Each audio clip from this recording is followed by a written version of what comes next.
నమస్తే, నేను Kavitha. Welcome to iDream. 14 ఏళ్ల యువ క్రికెటర్, ఒక సంచలనం. ఐపీఎల్ ఎంట్రీయే కాదు, తను చేసినటువంటి ఒక సెంచరీ, అక్కడున్నటువంటి అరవీర భయంకరులైనటువంటి సీనియర్ల ముందు కేవలం 35 బంతుల్లోనే సెంచరీ చేయడం అనేది. సో భవిష్యత్తుని మనం ఎలా అంచనాలు వేయొచ్చు, అండ్ ఇది ఎలా మోటివేషన్ ఇస్తోంది? మనతో పాటుగా ఉన్నారు sports analyst and cricket commentator Venkatesh గారు. వెంకటేష్ గారు, నమస్కారం అండి. నమస్తే కవిత గారు. సో ఐపీఎల్ లో ఆక్షన్ టైంలోనే వైభవ్ సూర్యవంశీని కొనుక్కున్నప్పుడే మనం మాట్లాడాము. ఆయన ఎందుకని, యాక్చువల్ గా బేస్ ప్రైస్ 30 lakhs అయితే 1.1 crores పెట్టి వైభవ్ ని ఎందుకు కొనుక్కున్నారు అనేది నిన్న చూపించినట్టున్నాడు కదా, క్లియర్ గా పిక్చర్ అంతా. 1 crore ఏంటి, ఒక 10 కోట్ల వాల్యూ ముందే అబ్బాయికి అని చెప్పి ప్రూవ్ చేశాడు. ఉమ్, నిజంగా సర్ప్రైజ్ అండి. ఎందుకంటే ఐపీఎల్ లో అతను ఎంట్రీ రావడమే పెద్ద సెన్సేషన్. ఎందుకంటే 13 ఏళ్ల ఏజ్ ఉన్న ఒక కుర్రాడిని ఐపీఎల్ టీము ఆక్షన్ లో తీసుకోవడం అనేది అదే పెద్ద సంచలనాత్మకమైన విషయం. కానీ వచ్చి రావడంతోనే అతను the kind of impact that has created. నిన్నైతే ఒక అద్భుతాన్ని ఆవిష్కరించాడు. ఈవెన్ ఫస్ట్ మ్యాచ్ లో కూడా మనం చూసాం. అతను ఫస్ట్ మ్యాచ్ లో first ever ball he faced in IPL, అది సిక్స్ కొట్టాడు. ఉమ్, తర్వాత కూడా సిక్స్లు అతని బ్యాట్ నుంచి చూసాము. సో అతను 30కో 35కో అవుట్ అయినప్పుడు కళ్ళల్లో నీళ్లు పెట్టుకొని, అంటే లైక్ ఏ యంగ్ కిడ్. మామూలుగా ఒక యంగ్ కిడ్ అనుకున్నది సాధించలేకపోతే ఇమీడియట్ గా ఏడుపు వస్తుంది. సో అక్కడ అతని ఏజ్ అక్కడే బయటపడింది. అక్కడ తప్ప ఉమ్, ఇంకెప్పుడు అతని ఏజ్ బయటపడలేదు. ఈ batted like a very very matured and full adult లాగా బ్యాటింగ్ చేశాడు. నిజంగా ఒక 14 ఏళ్ల వయసులో ఎవరు కూడా ఏం చేస్తారు, చాలా ఇంకా అసలు గల్లీ క్రికెట్ ఆడుతూ ఉంటారు చాలా మంది. ఇంకా ఒక ఉమ్, సీరియస్ క్రికెట్ కూడా ఆడరు. ఆ స్టేజ్ లో అవును. అతను 12 ఏళ్లకే ఫస్ట్ క్లాస్ డెబ్యూ చేశాడు. 13 ఏళ్ళకి ఐపీఎల్ కాంట్రాక్ట్ వచ్చి 14 ఏళ్ల వయసులో ఈ played his first IPL match. Third IPL match లో స్కోర్డ్ ఏ సెంచరీ. అది కూడా ఉమ్, మామూలు సెంచరీ కాదు. అది ఎలాంటి సెంచరీ అంటే second fastest and fastest by an Indian.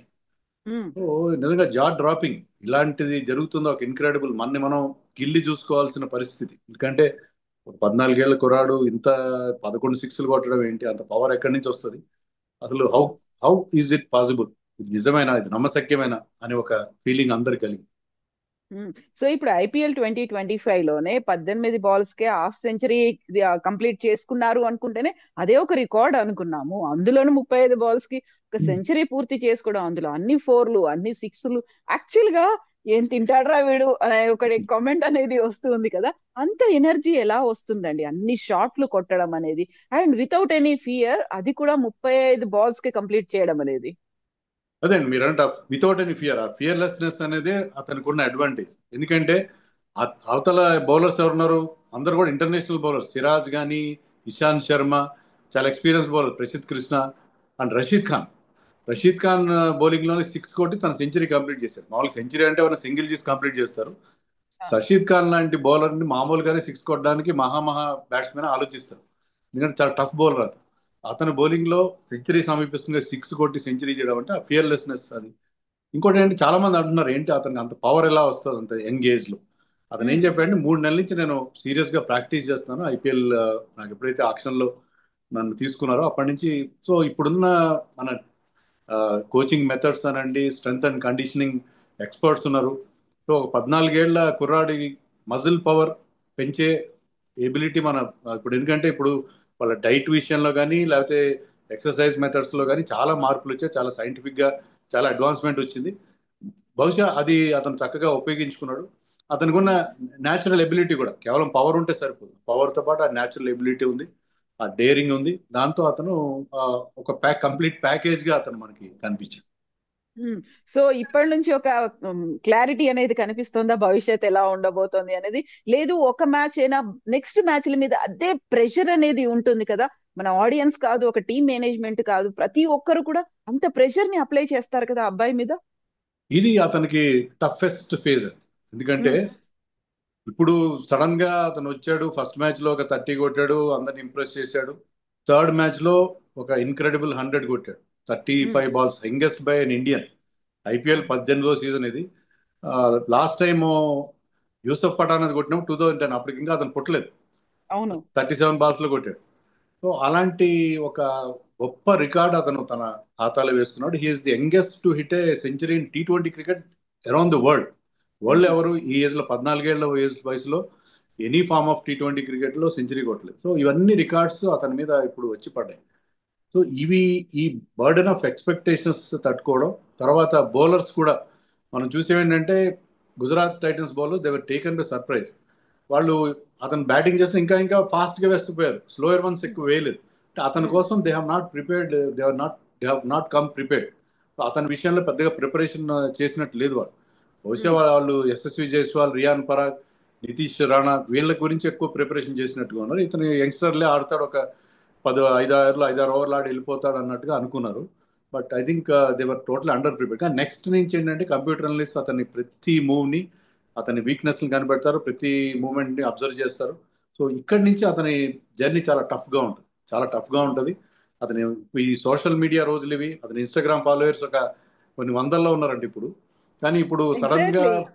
Rise అయిపోతారు. 1.1 మిలియన్ కు చేరుకున్నారు అంటే. చేరుకున్నారా అంటే ఇప్పుడు ఆటోమేటిక్ గా అతను సోషల్ మీడియా సెలబ్రిటీ అయిపోతాడు. యా. డైవర్షన్స్, చాలా డిస్ట్రాక్షన్స్ వచ్చేస్తాయి. So he will become a instant star. So ఆ స్టార్డమ్ ని హ్యాండిల్ చేయడం, ఆ వచ్చిన నేమ్ అండ్ ఫేమ్ ని హ్యాండిల్ చేయడం, తర్వాత తన ఎక్స్పెక్టేషన్ తగినట్టుగా తర్వాత కూడా ఇదే స్థాయిలో పర్ఫార్మ్ చేయడం, it is a very big challenge for him. So ఇక్కడ luckily he has a person like Rahul Dravid as his coach. Rahul Dravid youngsters ని తీర్చిదిద్దడంలో అండర్ 19 టీంతో వర్క్ చేశాడు. ఎన్సీఏలో, నేషనల్ క్రికెట్ అకాడమీలో అతను ఉన్నాడు. సో అతను కోచ్గా ఉన్నాడు కాబట్టి I think he can guide him. So ఇలాంటి సిచ్యుయేషన్లో ఏ రకంగా ఫేస్ చేయాలి, ఏ రకంగా ఈ సక్సెస్ని హ్యాండిల్ చేయాలి. సక్సెస్ రావడం ఒక ఎత్తు, సక్సెస్ని హ్యాండిల్ చేయడం ఒక ఎత్తు. సో సక్సెస్ని హ్యాండిల్ చేయడం విషయంలో I think he will take Rahul Dravid's guidance అని అనుకుంటున్నాను.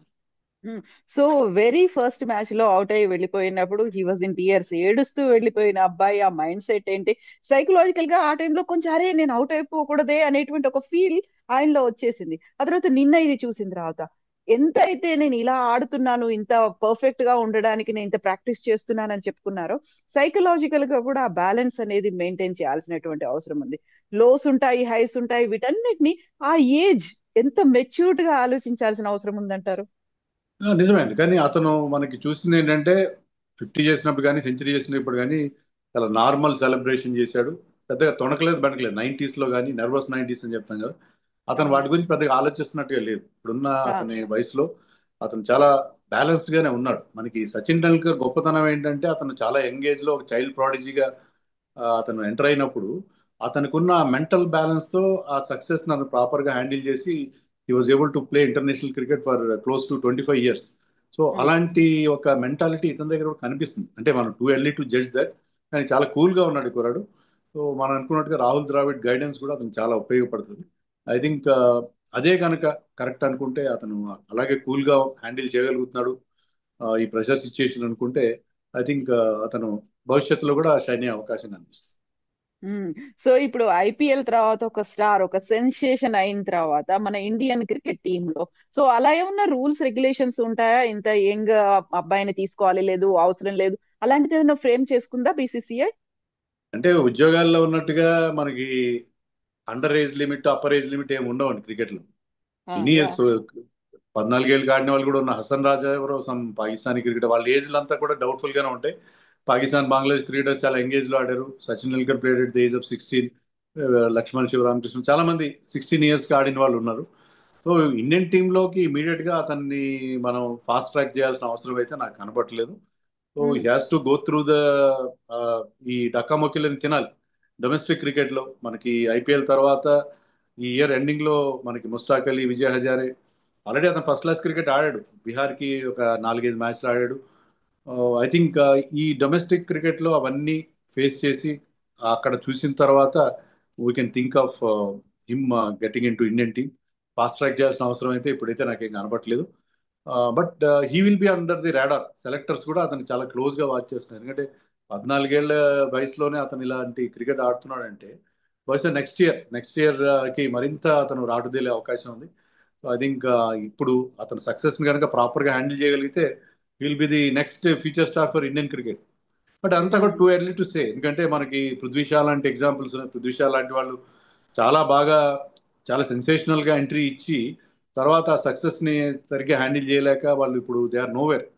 కనీసం ఐపీఎల్ కాంట్రాక్ట్ కూడా దక్కని పరిస్థితిలో ఉన్నారు. సో అందుకని మనం చాలా కాషియస్ గా అతని విషయంలో మనం, అంటే ఇండియన్ టీంలో అతని ఎంట్రీ విషయంలో చాలా కాషియస్ గా వ్యవహరించాల్సిన అవసరం ఉందని అనుకుంటున్నాను. సో ఇప్పుడు ఆయన కోచ్లు కావచ్చు, టీమ్ మేనేజ్మెంట్ కావచ్చు, మీరు చెప్పినట్టుగా రాహుల్ ద్రవిడ్ కావచ్చు, ఒక ఫ్యూచర్ పర్స్పెక్టివ్ లో ఆలోచిస్తే ఒక లాంగ్ రన్ అనేది కంటిన్యూ అవ్వాలి అనుకుంటే he has to take many classes, ఆ ట్రైనింగ్ కావచ్చు, సెషన్స్ కావచ్చు, కౌన్సిలింగ్, ఇవన్నీ అవసరం ఉంటాయి కదా. అవునండి. ఇప్పుడు ఫుట్బాల్లో there is a concept call life condition coach, అంటే లైఫ్ స్టైల్ కోచ్లు అని వాళ్ళు ఉంటారు ఫుట్బాల్లో. ఎందుకంటే ఫుట్బాల్లో కూడా ఇలాంటి చైల్డ్ ప్రాడిజీస్ చాలా మంది వస్తారు. వాళ్ళు ఏంటంటే అక్కడ ఇంకా ఎక్కువ మనీ ఉంటుంది, మనీ ఇంకా చాలా డిస్ట్రాక్షన్స్ ఉంటాయి. సో అక్కడ లైఫ్ స్టైల్ కోచెస్ అనేది మనకి యూరోప్ లీగ్స్ లో కనిపిస్తారు. కానీ అన్ఫార్చునేట్లీ ఇండియాలో ఆ కాన్సెప్ట్ లేనే లేదు. సో ఈ లైఫ్ స్టైల్ కోచెస్ అవసరం. ఇప్పుడు ఇతనే కాదు, even 16 years 17 year kid playing for Chennai, Ayush Mhatre. So ఇలాంటి వాళ్ళు చాలా మంది యంగ్స్టర్స్ వస్తున్నారు. Aniket Varma is also quite young, I think is 19. So ఇలాంటి టీనేజర్స్ చాలా మంది మనం ఐపీఎల్ వల్ల, ఐపీఎల్ టాలెంట్ మీట్స్ ఆపర్చునిటీ అంటాం కదా ఐపీఎల్లో. సో యంగ్స్టర్స్ కి బ్రహ్మాండమైన ఒక స్టేజ్, ఒక ఫోరం ఇస్తుంది ఐపీఎల్. సో వీళ్ళు చాలా చిన్న ఏజ్ లో నేమ్ అండ్ ఫేమ్ సంపాదిస్తున్నారు, డబ్బులు కూడా సంపాదిస్తున్నారు, కోట్లాది రూపాయలు సంపాదిస్తున్నారు. So money can spoil any kids life. ముఖ్యంగా టీనేజ్ లో ఉండే ఆ, అతనికి ఉండే చాలా టెంప్టేషన్స్ ఉంటాయి, చాలా డిస్ట్రాక్షన్స్ ఉంటాయి. అందుకనే లైఫ్ స్టైల్ కోచెస్ ఖచ్చితంగా అవసరం. ఇండియాలో లైఫ్ స్టైల్ కోచెస్ డెవలప్ చేసుకోవాల్సిన అవసరం ఖచ్చితంగా ఉంది అట్ దిస్ స్టేజ్.